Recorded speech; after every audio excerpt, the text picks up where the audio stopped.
우리는 지난 시간에 태안생명수 교회에서 누가복음 강의 42번째 시간을 가졌습니다. 누가복음 21장의 일부를 보았습니다. 거기서 우리는 마지막 날 동시에 AD 70년의 예루살렘 파괴에 대한 기사를 보았습니다. 예수님이 이제 예언하셨지요. 거기에서 우리는 첫 번째 무리한 성경 해석, 무리한 징조 해석을 피해야 한다. 세상의 끝이 어디다, 언제다, 그런 것들에 조심해야 한다라는 것을 배웠습니다. 이미 보이신 뜻 성경에 충실해야 한다라는 것을 배웠고요. 두 번째, 끝이 좋아야 다 좋다. 시작이 있으니 끝이 있는 것이 당연한 것처럼 시간의 시작과 끝도 있음을 우리가 기억하면서 마지막을 잘 준비해야 한다.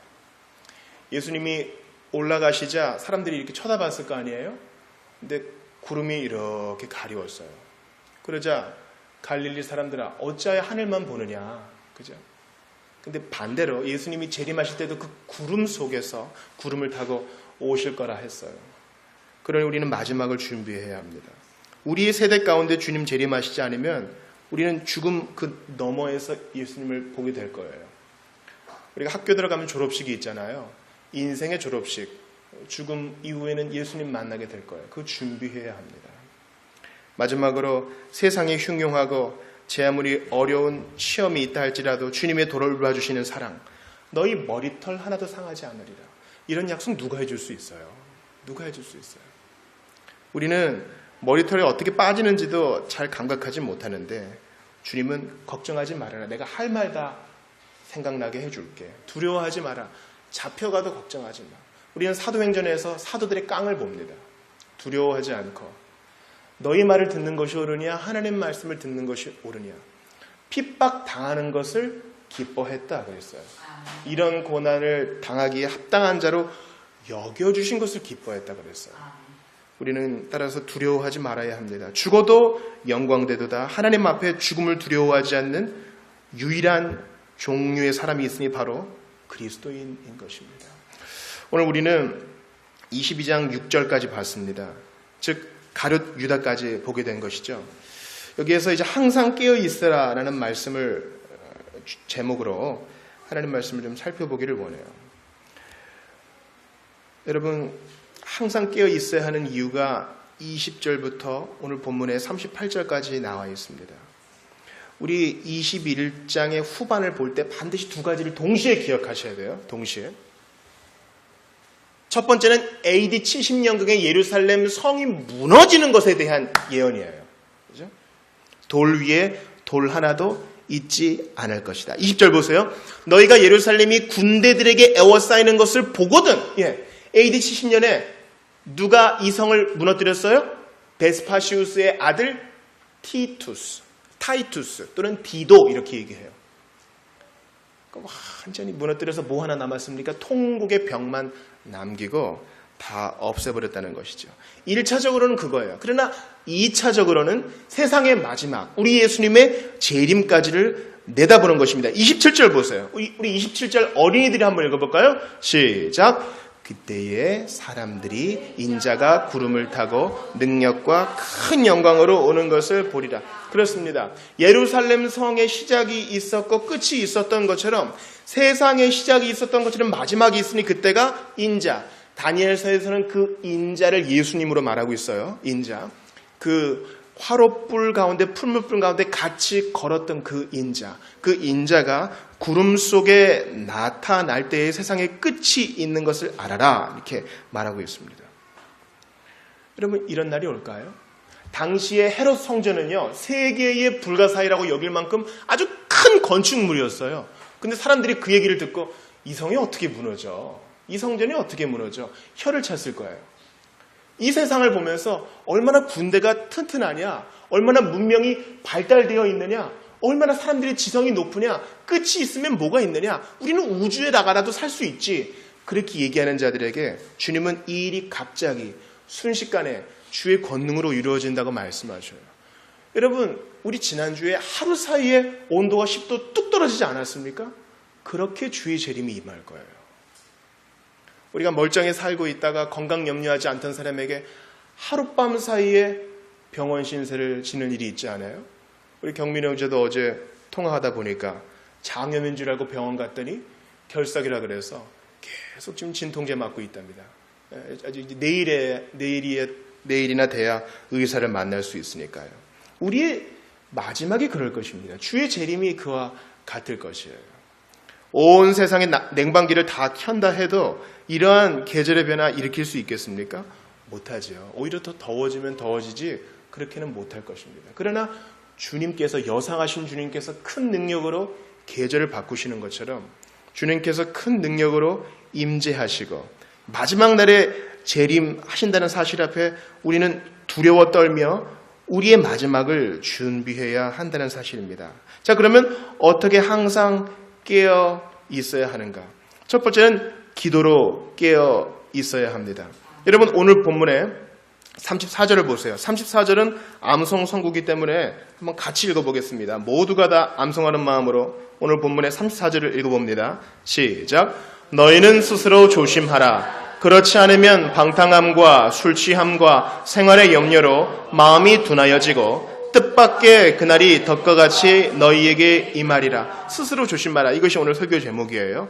그렇지 않으면, 조심하지 않으면 우리가 하나님 앞에 마지막을 준비하지 못하게 하는 삼위일체 세 개가 나오는데 뭐예요? 방탕, 술 취함, 생활의 염려. 이 방탕, 술 취함까지는 대부분의 신자들이 좀 자기 안전하다고 생각해요. 그러나 생활의 염려는 아주 중요하게 쓰는 마귀의 공격수단이에요. 마귀가 믿는지 안 믿는지 후려갈기는 무기가 있으니 바로 생활의 염려인 것이에요. 생활의 염려 때문에 마지막을 준비하지 못한다면 우리는 하나님 앞에 책망을 받을 것입니다. 여러분, 사울이 왜 하나님 앞에 버림받고 주님 앞에 책망을 받았어요? 놀라운 말씀이 구약에 나와요. 그가 물어보지 않았으므로, 여호와께 물어보지 않았으므로 버림을 받고 책망을 받았다 하고 있어요. 아니, 뭐 그렇게 큰 죄예요? 그죠? 그런데 구약 성경을 자세히 보세요. 사울 왕이 타락하는 무슨 특별한 계기가 없어요. 그냥 그렇게 지내다가 그렇게 범죄하고 그렇게 버림받고 그렇게 끝이 안 좋아요. 무슨 큰 계기가 있는 것도 아니에요. 다윗 왕의 범죄를 보세요. 무슨 큰 계기가 있는 거 아니에요. 잘 견디다가 왕이 됐고 헤브론에서 예루살렘으로 옮겨왔고 이제 요압한테 모든 걸 다 맡겼는데 그만 하나님께 물어보지 않았던 그 작은 것이 있었던 것일 뿐이에요. 마찬가지입니다. 생활을 염려하는 건 좋은 일이죠, 목사님. 염려해야 우리 새끼들도 먹이고 나의 앞날도 준비하고 노후도 대비할 거 아니겠어요? 염려하지 않고 그냥 굶어 죽으란 말입니까? 생활에 대한 대비와 염려는 다른 것입니다. 염려는 우리의 마음과 생각을 그것으로 가득 채운다는 의미입니다.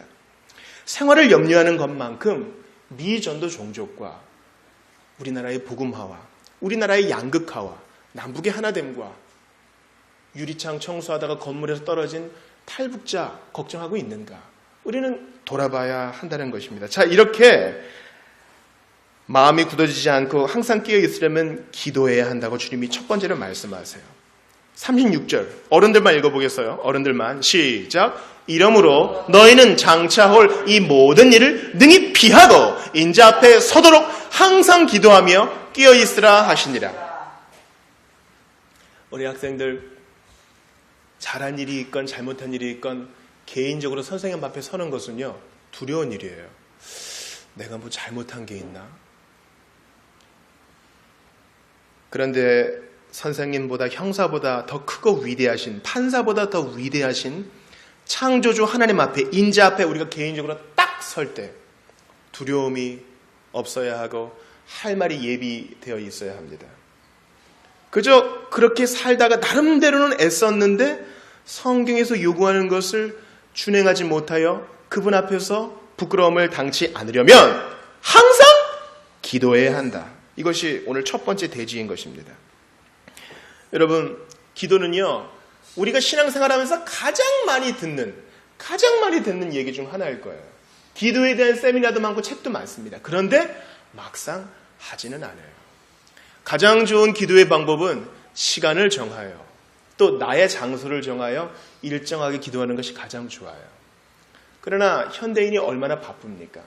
그래서 우리 생활의 영성, 생활의 경건을 개발할 필요가 있습니다. 하나님 앞에 제대로 마음만 준비되어 있다면 우리는 길을 걸으면서도 화장실에 있으면서도, 복사를 대기하면서도, 컴퓨터 부팅을 기다리면서도 기도할 수 있는 것이에요. 우리가 스마트폰 비밀번호를 풀고 하나님 앞에 서는 시간을 더 투자한다면 우리는 더 많이 기도할 수 있을 것입니다. 물이 끓는 것을 지켜보면서, 나무를 보면서, 운전을 하면서, 누군가를 기다리면서 얼마든지 기도할 수 있는 것입니다. 한 주부의 간증이 기억납니다. 신혼 때에 예수님을 만나서 좀 기도하고 싶은데 갓난아이는 엄마의 24시간을 요구하잖아요. 그래서 기도를 할 수가 없어요. 집 밖에 나간다는 것은 생각도 못하고 기도를 하고 싶은데 할 수가 없어요. 근데 주님이 지혜를 주셔서 어떻게 기도했느냐. 남편이 일어나기 전, 아이가 깨기 전에 조용히 화장실 안에 들어갑니다. 변기 커버를 내리고, 집도 좁고 아이들은 어리지만 이 공간에서는 하나님과 나 둘뿐이다. 거기서 기도하기 시작하는 거예요. 사랑하는 여러분, 항상 기도하라고 얘기하세요. 항상. 이렇게 보면은요, 주님은 가능한 걸 요구하셔야 되는데 항상 기도하면 어떻게 우리가 항상 교회당 안에 있을 수는 없는 거잖아요. 항상 기도하라고 명령하신 것은 항상 기도하는 것 순종하는 게 가능하기 때문에 명령하신 거예요. 가능합니다. 그러니 항상 우리의 상태를 기도의 모드로 바꾸어서 하나님과 접속되어 있다면 우리는 마지막을 준비할 수 있는 준비가 되어 있다는 사실입니다. 오늘 두 번째 대지, 즉 항상 끼어 있기 위해서 우리가 준비할 수 있는 두 번째 대지는 바로 말씀인 것입니다. 37절, 38절, 우리 남성분들이 37절 읽고 여성분들이 38절 읽어보겠습니다. 시작. 예수께서 낮에는 성전에서 가르치시고 밤에는 나가 감람원이라 하는 산에서 쉬시니 모든 백성이 그 말씀을 들으려고 이른 아침에 성전에 나아가다. 그렇습니다. 예수님을 잡아 죽이려는 무리가 분명히 있었어요. 그러나 예수님의 말씀을 달콤하게 받는 무리들도 있었습니다. 그러니 쫄 필요가 없어요. 두려워할 필요가 없어요. 말씀을 사모하는 영혼들이 있기 때문에 우리는 뒤로 물러갈 필요가 없습니다. 우리 길을 꾸준히 가면은 동지들을 만나게 되어 있어요. 여러분, 주중에 제가 한 목사님 연락을 받았습니다. 이분이 54세인데요. 54세. 아주 보수적인 교단에 속해 계신 분이에요. 자기를 좀 만나줄 수 있느냐. 그래서 제가 경기도 한 곳에 찾아갔습니다. 이제 크지 않은 교회당을 건축하신 이제 중견 목회자더라고요. 54세면 이제 한참 일하실 때인데 저에게 부탁을 하는 거예요. 목회자들 독서 모임을 만들려고 그러는데 좀 인도를 해달라. 또 좀 가르쳐달라. 이렇게 말씀하시는 거예요. 한참 어린 후배한테. 어쩌다가 그렇게 되셨습니까? 이분이 교회를 개척하고 또 청빙을 받고 이런 모든 과정에서 과거에는 은사 중심의 사역을 했다는 거예요. 사람들 모아놓고 이렇게 안수기도도 해주고 또 이렇게 밀고 넘어뜨리고 거품도 물고 이런 일들을 했다는 거예요. 보수적인 교단 안에서 이런 일이 있어도 아무도 제재하지 않아요. 그런데 자기가 50이 넘어서 경기도 한 구석에 오게 되면서 여러 가지 계기를 통해 이른바 이 개혁파 신학 은혜의 교리를 알게 되었다는 거예요. 성경을 사랑하게 되었다는 거예요. 그래서 제가 목사님 하면 무슨 계기가 있었는지 좀 말씀해 주세요. 세 가지의 계기가 있었더군요. 이분이 말씀을 사랑하게 된 계기가요. 첫 번째, 청빙받은 교회에 장로님이 한 분이 있었는데 자기를 엄청나게 힘들게 했나 봐요. 그런데 신앙관이 도덕적 율법주의자, 도덕적 구원론자였다는 거예요. 여러분, 이런 사람이 은근히 많아요. 내가 특별히 남에게 잘못하지 않고 똑바로 산다면 하나님이 나를 잘 대우해 주시겠지라는 겁니다. 근데 그렇게 얘기하는 것은 이성적으로는 좀 그럴듯하게 들릴지 모르나 성경에는 맞지 않지요. 성경에는 누가 천국에 들어가고 누가 용서를 받고 누가 하나님의 아들이 될 수 있다 그래요? 예수를 믿어야만. 회개하고 예수 믿어야만 될 수 있는데 자기 의로 가득 차 있어요.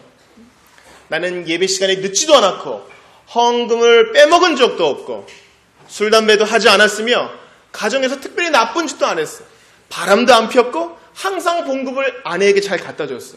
이 의로 가득 차 있는 거예요. 자기가 죄인임을 느끼지 못하고 불안에 떨어보지 못한 사람, 그래서 십자가 앞에 가보지 못한 사람은요, 아직까지 거듭났다고 하지 못하는 거예요. 이런 분 앞에서 끙끙대면서 자기가 찾았던 것이 바로 개혁파 도서였고 성경으로 돌아가게 되었다는 겁니다. 두 번째 계기는 한 류마티스 관절염에 걸린 자매에 대해서 도전을 받은 사건이었습니다. 여러분, 젊은 자매가 류마티스 관절염에 걸렸으니까 꼼짝 못하고 집에 있어야 되잖아요. 누워만 있어야 되잖아요. 누워 있어도 아픈 거죠. 그래서 책을 읽는 것밖에 답이 없었는데 어떤 분이 개혁주의 도서를 읽어라. 그래서 이 자매가 은혜의 교리에 정통하게 되었는데 교회에 올 때마다 이 목사님에게 질문을 퍼붓는데 자기가 대답할 게 없더래요. 그래서 자기가 심히 부끄러움을 느꼈다. 또 하나는 자기의 부교육자가 자기보다 더 교리적이고 자기는 얘기도 하지 않고 쓰레기통에 던져버린 교리를 끌어다가 설교 시간에 하이델베르크와 웨스트민스터 요리문답을 얘기하면서 자기에게 은혜의 교리에 대해서 도전하는데 큰 부끄러움을 느꼈다. 그래서 이제라도 시작하고 싶습니다, 목사님. 우리가 요란하게 개혁주의를 외치지 않아도 성경을 사랑하고 복음을 사랑하는 사람들의 모임을 좀 가집시다.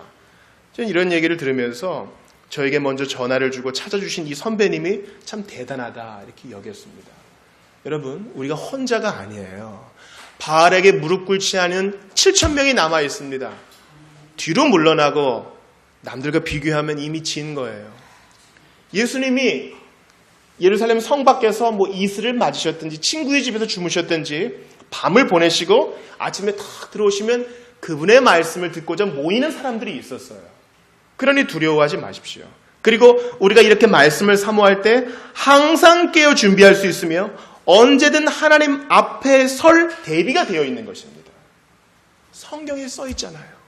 성령으로 인침받은 자들의 그 확신. 지금 당장 하나님이 부르셔도 천국에서 눈 뜰 수 있는 그 확신. 다른 사람이 아무리 명연사가 아무리 달콤한 얘기를 해줘도 그런 확신을 가질 수 없어요. 그러나 성령께서 말씀을 사용하시어 우리의 눈을 열어주실 때 이 세상 어떤 어려움도 두렵지가 않은 거예요. 여러분, 우리가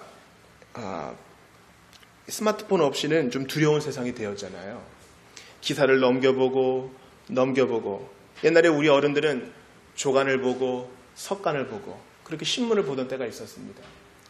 그렇게 연예인들의 일상생활을 보거나 나라가 잘한 일이나 못한 일을 보거나 올림픽 기사를 보거나 내가 좋아하는 프로축구나 프로야구를 보거나 그런 기사들을 보는 것의 10분의 1만큼이라도 성경 보는 것에 우리가 주의를 기울이고 있는가? 이걸 한번 생각해 봐야 돼요. 그래서 제가 만약에 우리 그렇게 10분의 1만 한번 투자해 봅시다 라고 얘기하고 싶지만 그게 저는 씨알도 먹히지 않을 걸 알고 있어요. 왜냐하면 이건 마음의 문제이기 때문에 그래요. 하나님께서 우리 모두의 마음을 움직여 주셔서 성경을 사모하는 마음을 주시기를 간절히 바라고 원하는 것입니다. 여러분, 힘쓰고 애써도 안 되는 것이 있어요. 예전에는 아주 무미건조하게 말씀을 받을 때가 있는 것이죠. 저도 그랬습니다. 저도 주보 이쪽 면이 제일 넓잖아요. 또 어떤 교회 주보는 아예 메모칸을 다 만들어 주잖아요. 저도 그러면은 목사님 말씀하시면 월요일엔 뭐 할까? 화요일엔 뭐 할까? 수요일엔 누굴 만날까? 목요일엔 뭘 먹을까? 이렇게 스케줄을 짜던 때가 있었습니다. 그런데 어느 날 제임스 패커가 쓴 하나님을 아는 지식을 읽는데 거기에 베드로전서 1장 8절 말씀이 제게 눈부신 빛으로 다가왔어요. 예수를 너희가 알지 못하였으나 사랑하는도다. 이제도 보지 못하나 오히려 믿고 말할 수 없는 영광스러운 기쁨으로 즐거워하니. 이 말씀을 옛날에 어디서도 봤겠죠. 근데 정한 때가 되고 하나님이 불쌍히 여기셔서 그 말씀을 보는 순간 성경을 더 알고 싶다. 언제나 목마름에 시달리기 시작했어요. 누가 내 입에 소금을 한 뭉치 넣어준 것 같아요. 그런 일들이 우리 모두에게 있기를 원합니다. 물론 의지적으로 매일 3장씩 읽는 것도 필요해요. 그런데 주님께서 눈을 열어주시자 과거에 의지적으로 읽었던 모든 것이 마치 실에 꿰듯이 하나가 돼서 내게 한 접시로 온전한 코스 요리로 다가오는 것입니다. 하나님께서 우리에게 눈을 열어주시고 말씀을 사모할 수 있는 이 감각을 주시기를 간절히 바라는 것입니다. 주님은 마지막으로 마음 지킴에 대해서 말씀하십니다. 어떻게 깨어있어 마지막을 대비할 수 있느냐? 어떻게 깨어있어 주님을 앞에 모실 때, 주님 앞에 설 때에 대비할 수 있느냐? 즉 마음을 지켜야 한다 말씀하셔요. 34절을 다시 한번 보세요. 너희는 스스로 조심하라. 그렇지 않으면 방탕함과 술 취함과 생활의 염려로 마음이 어떻게 되시고 둔하여지고. 여러분 엘리 기억나세요? 엘리. 사무엘이 하나님 말씀을 듣고 저 부르셨습니까? 이러니까 엘리가 들어가자. 또 한 번 사무엘이 주의 말씀을 들으니까 또 찾아옵니다. 들어가자. 나중에야 감각이 되살아나지요. 그의 몸이 비둔해진 만큼 영혼도 비둔해졌습니다. 왜 그랬을까요? 방탕함과 자기 아들이 잘못했으면 혼찌검을 내야 되는데 그저 말로만, 그죠? 사람들이 뭐라고 생각하겠니? 술 취함과, 여러분 그저 눈으로 보이는 술만이 아니라 우리가 뭔가 중독된 것이 있어요. 그것이 기호식품이건 생활의 취미이건 간에 말이죠. 또 생활의 염려로 마음이 둔하여지고, 주님은 마음을 지키라고 말씀하십니다. 둔하여지지 않게 조심하라고 얘기합니다. 양방의사든 한방의사든 항상 얘기하는 게 있잖아요. 스트레스 받지 마세요. 담배 태우지 마세요. 음식 조절하세요. 살 빼세요. 여러분, 마음이 둔하여지지 않도록 우리의 영적 혈관에 노폐물이 끼지 않도록 매일매일 조심해야 됩니다. 병이 걸린 사람은 때 되면 약이라도 먹잖아요. 우리는 뭐 합니까? 우리의 영적 혈류에 생활의 염려, 방탕함과 술 취함이라는 노폐물이 켜켜이 쌓여가고 있는데 우리는 지금 뭐 하고 있습니까? 어떤 약, 신약, 구약이라는 처방이라도 좀 받아야 되지 않겠어요? 우리는 사태가 심각함을 알지 못합니다. 나면서부터 모태신앙이었고 교회를 잘 출석했던 대기업의 2인자도 자살을 하지 않아요? 아버지가 대기업의 총수여도 자살을 한 자매가 있지 않아요? 우리는 조심해야 됩니다. 그게 남의 얘기라는 것을 당연히 생각해서는 안 됩니다. 1644년에 웨스트민스터 총회에서는 예배 모범을 먼저 만들었습니다. 거기에서 목사의 직임에 대해서 이렇게 말해요. 목사는 사람들이 건강할 때에 죽음을 준비하도록 훈계해야 할 책임이 있다. 이것은 참 내키는 얘기가 아니지만 여러분들의 영적인 행복과 유익을 위해서 말씀드립니다. 우리는 반드시 마지막을 맞을 거예요. 여러분들의 마지막 침대에서 우리가 믿고 있는 예수님, 우리가 붙들고 있는 교리, 우리가 사랑하는 성경, 주님과의 교제가 우리를 붙들어 줄 수 있을 거라고 생각합니까? 남이 못 해줘요. 왜냐하면 죽을 때는 혼자니까. 수술실에 들어갈 때도 혼자요. 시험 보러 갈 때도 혼자요. 징병검사를 받을 때도 혼자요. 검사를 받을 때도 혼자입니다. 우리는 중요한 일 할 때는 늘 혼자예요. 마지막에 우리가 철저히 실존적으로 고독하고 혼자 있을 때에 이 은혜의 교리가, 우리의 마음 지킴이, 우리의 기도가, 말씀을 붙들미 우리를 붙들어주는가, 이걸 돌아봐야 됩니다. 그리고 주님은 여상하시고 자비로우셔서 우리가 이렇게 마음을 지키지 못하고 제멋대로 살 때에 고난을 통하여, 생활의 변화를 통하여 우리에게 경고하시고 우리를 깨우세요. 그럴 때가 아니다! 여러분, 김찬이라는 형제가 있어요. 참 잘생기고 활동적이고 이제 한동대에 나중에 편입해 들어가가지고 이제 삼성에 들어갈 준비를 하고 있던 차에 참 하나님을 사랑하는 형제였어요. 스위스에서 열차 사고로 죽어요. 20대 중반에. 이제 가족이 있는데 아버지 빼고는 모든 사람이 다 예수님을 사랑하고 정말 주님을 잘 섬기던 그런 가족이었어요. 근데 이 아들이 죽으니까요, 김학영이라는 이 아버지가요, 그제서야 예수님을 만나게 됐어요. 그전까지는 방탕함과 술 취함과 생활의 염려로 아내의 권면, 아들의 권면을 깡그리 무시하던 사람이었는데 아들의 죽음이라는 충격적인 사실 앞에서 그가 예수님을 만나고 65세에 미얀마 선교사로 떠나게 됩니다. 여러분, 미얀마는요 89%, 많게는 92%가 다 불교인 나라예요. 예수님 믿는 것이 금지되어 있을 뿐만 아니라 전도가 쉽지 않은 곳이에요. 그곳에 부인과 함께 가서 참 제가 그분의 간증을 들으면서 마음이 뭉클하더군요. 아들이 빙긋이 웃으며 자기를 보고 있을 거라는 그 생각에 그 더운 곳에서 이렇게 65세 된 선교사님들이 우리를 부끄럽게 하는지 몰라요. 기회 주실 때 주님을 무시하고 기회 주실 때에 마음을 완고하게 했으나 하나님은 끝까지 추격하셔서 그 마음을 열어주십니다. 사랑하는 여러분, 주 안에 계신 분이 이미 그리스도 안에 계신 분들에게 권면합니다. 항상 기도하십시오. 할 수 있습니다. 말씀을 사모하십시오. 이것은 마음의 문제입니다. 마음을 지키십시오. 방탕함과 술 취함과 생활의 염려, 매일매일 약을 복용하듯 우리의 마음에 노폐물이 끼지 않도록 조심합시다. 그리고 우리가 주님을 멸시할 때에 견딜 만한 고통을 주시면 혹시 나를 깨우는 것이 아닐까? 그렇게 생각해야 돼요. 아버지도 삼성물산에 다니는 김하경 전 선교사였거든요.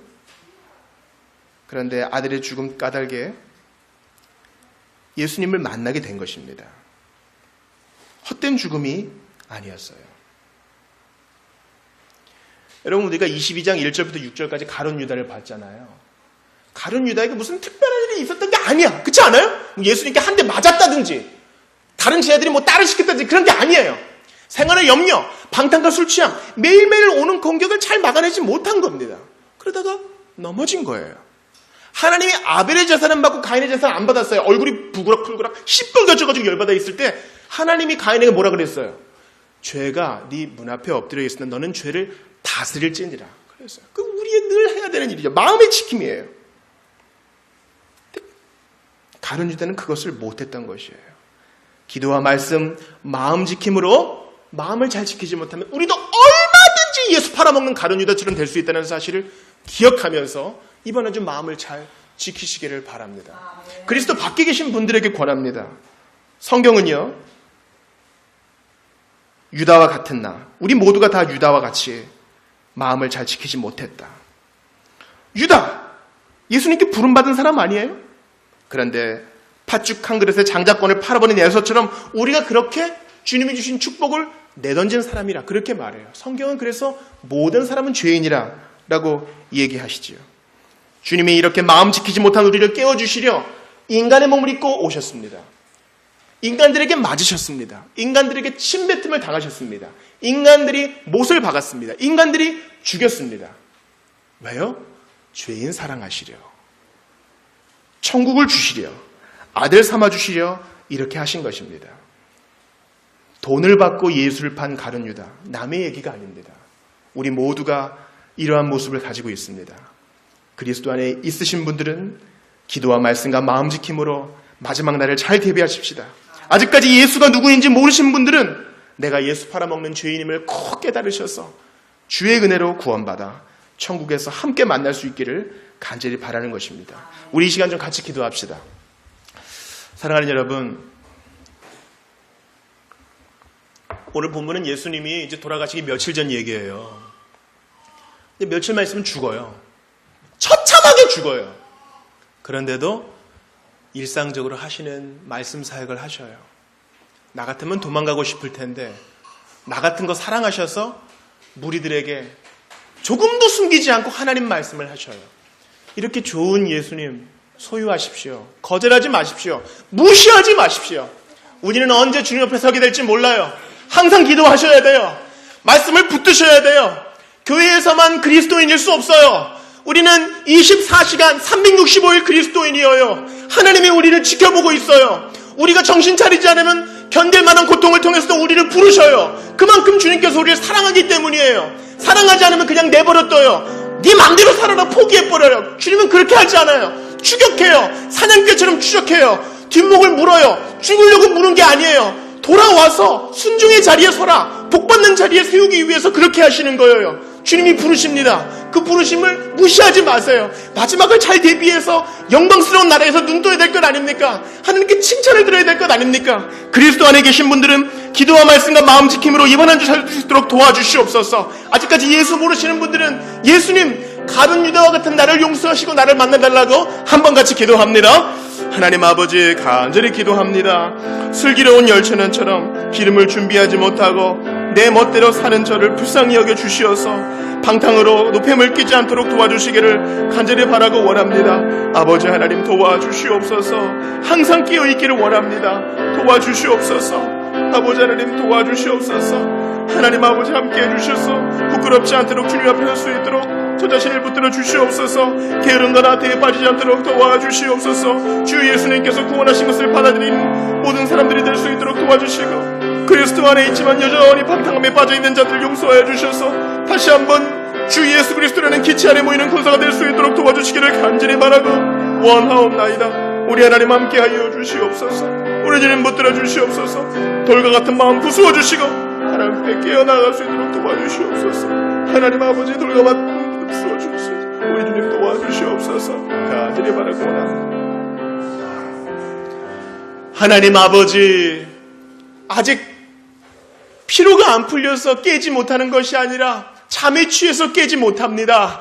돌과 같은 마음 부수어 주시옵소서. 항상 기도하며 말씀을 사모하고 마음을 잘 지켜서 주님 되어올 날을 준비하는 우리 모두가 다 될 수 있도록 도와주시옵소서.